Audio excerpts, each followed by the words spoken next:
আসসালামু আলাইকুম। আশা করি সবাই ভালো আছেন। আমিও আল্লাহর অশেষ রহমতে ভালো আছি। আজকে আমি আপনাদের মাঝে আরও একটি রেসিপি নিয়ে হাজির হলাম। আজকে আমি বানিয়ে দেখাবো মাংস দিয়ে ডাল দিয়ে একটা ভর্তা। এই মাংস দিয়ে ডাল দিয়ে এই ভর্তাটা কিন্তু অনেক সুস্বাদু হয়। তাহলে আমি রেসিপিতে চলে আসলাম। এখানে আমি কিছুটা ডাল নিয়ে ভিজিয়ে রেখেছিলাম, আর এখানে আমি মাংসগুলো ছোট ছোট করে টুকরো করে নিয়েছি যাতে তাড়াতাড়ি সিদ্ধ হয়। ভালোভাবে পরিষ্কার করে ধুয়ে নিলাম। আর এখানে আমি প্রেসার কুকারে হালকা কিছুটা পানি দিয়ে ডালগুলো দিয়ে দিলাম। আর এখন আমার মাংসগুলো দিয়ে দেব। দিয়ে আমি একে একে পরিমাণ মতো সব মশলাগুলো দিয়ে দেব।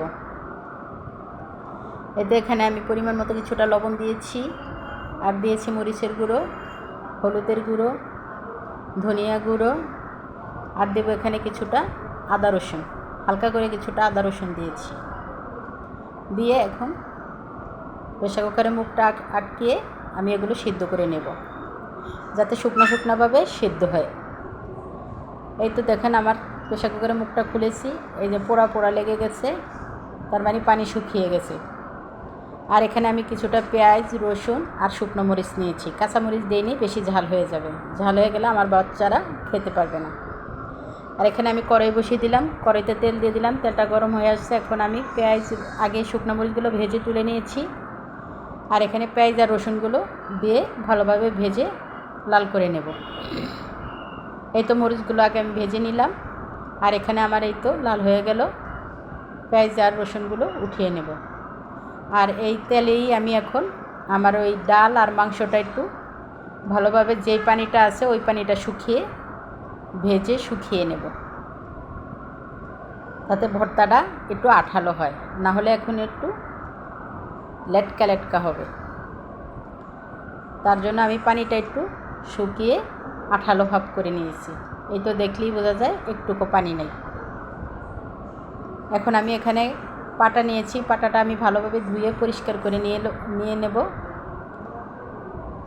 আর পাটাটা ধুয়ে পরিষ্কার করে নিয়ে এখন আমি শুকনো মরিচগুলো আগে একটু হালকা লবণ দিয়ে বেটে নেব। তারপরে আবার আমি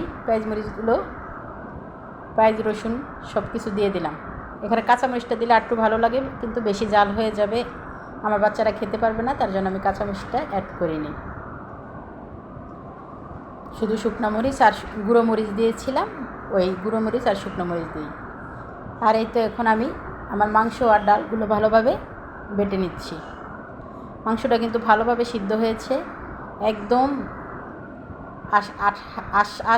আশ হয়ে গেছে। যখন আমি বাটছি তখন আশ হয়ে গেছে, মাংসটা ভালোভাবে সিদ্ধ হয়েছে, ডালগুলো তো একদম গলেই গিয়েছে। এই তো এখন আমার ডাল আর মাংসগুলো আমি ভালোভাবে বেটে একসাথে মিশিয়ে নেব। এই ভর্তাটা একবার হলেও বাসায় ট্রাই করে দেখবেন, খেতে কিন্তু অনেক সুস্বাদু হয়।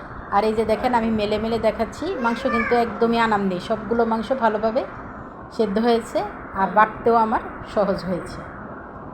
এখন সবগুলো উপকরণ এতে একসাথে ভালোভাবে মিশিয়ে নিয়েছি। আর এরকম একটা ভর্তা হলে দুপুরে এক প্লেট ভাত অনায়াসেই খাওয়া যায়, অন্য কোনো তরকারি লাগে না। দেখেন আমার ভর্তাটা কিন্তু একদম রেডি, দেখতেই লোভনীয় লাগছে, খেতেও কিন্তু অনেক মজা হয়েছে।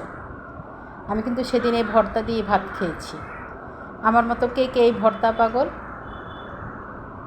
আমাকে জানাবেন। আপনারাও বাসায় ট্রাই করে দেখবেন, এই ভর্তাটা খেয়ে দেখবেন, অনেক টেস্টি হয়। তাহলে আজকে এ পর্যন্তই, আগামী কোনো একদিন দেখা হবে। আল্লাহ হাফেজ।